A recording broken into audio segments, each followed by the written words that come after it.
Today, we're digging into a really fascinating story about how one conversation can change everything.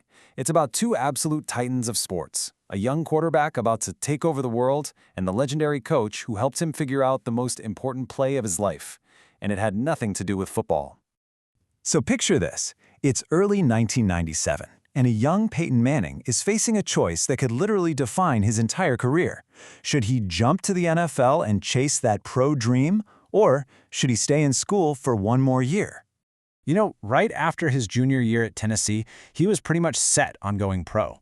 But then he got back to campus, back with his buddies, back to that college life he absolutely loved, and suddenly, he wasn't so sure. He was just totally torn about closing that chapter of his life. Now, this is a guy who prided himself on making quick, decisive calls on the field. But this was totally different. The pressure was unbelievable, and for the first time, he really didn't know which way to go.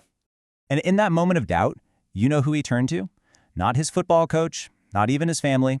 He went to see someone on campus known for her incredible wisdom and rock-solid confidence. Pat Summitt, the iconic head coach of the Tennessee Lady Vols basketball team.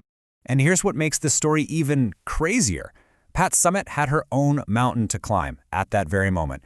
Her team, the defending national champs, was in a massive slump. They'd fallen out of the top 10 for the first time in forever. She had every excuse to say, "Sorry, kid, I'm busy," but that just wasn't who she was.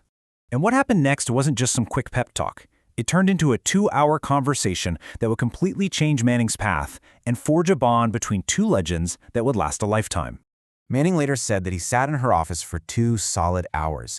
And even though she was this larger-than-life figure, she just had this amazing gift for making you feel comfortable, like you could really be honest with her, and more importantly, with yourself.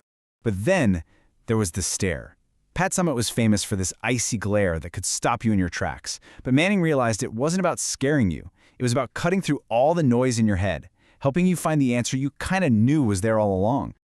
And you know what? That meeting, that stare, it had this immediate, profound ripple effect. And not just for the young quarterback, but for the legendary coach, too.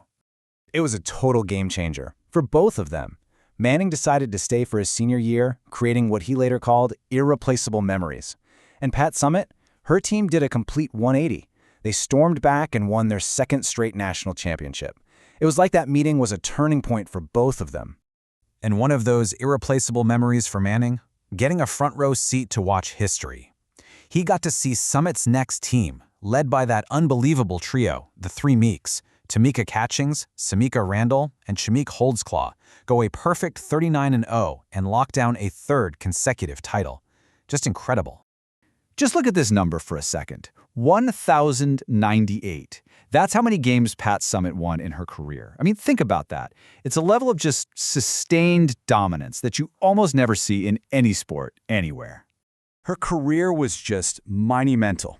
It wasn't just 1,000-plus wins. It was 18 Final Fours, 8 national championships. She didn't just win games, she completely transformed women's basketball and changed the entire landscape for women's sports. But her legacy, as huge as it is on the court, goes so much deeper. Her biggest fight was a personal one, and she faced it head-on, in public, inspiring millions of people in the process. So in 2011, after a lifetime of success, Pat Summitt bravely announced she had been diagnosed with early-onset Alzheimer's. But did she retreat? No way. Almost immediately, she launched a foundation to turn her own fight into a public mission. Her foundation had 3 simple, powerful goals. First, fund the critical research needed to fight this disease. Second, support patients and their families who are going through it. And third, and this is so important, raise awareness to help get rid of the stigma around an Alzheimer's diagnosis. And the impact has just been enormous. Her foundation has already awarded over $6 million to the very best organizations in Alzheimer's research and care. It's like this became her new arena, her new way to win. You see, for all the championships and all the records, Pat Summitt's real legacy is personal. It's measured in the lives she changed, and it continues to inspire everyone who is lucky enough to know her. Which, of course, brings us right back to Peyton Manning. He actually keeps 2 basketballs in his office that Pat signed for his kids, and he says they're his constant reminder of her, of the mentor that he was so lucky to call a friend. It's just such a powerful story about how the right person, at exactly the right time, can change everything. And it really makes you think, right? In those huge moments, when you're completely torn, Who's the person you turn to? Who is your Pat Summitt?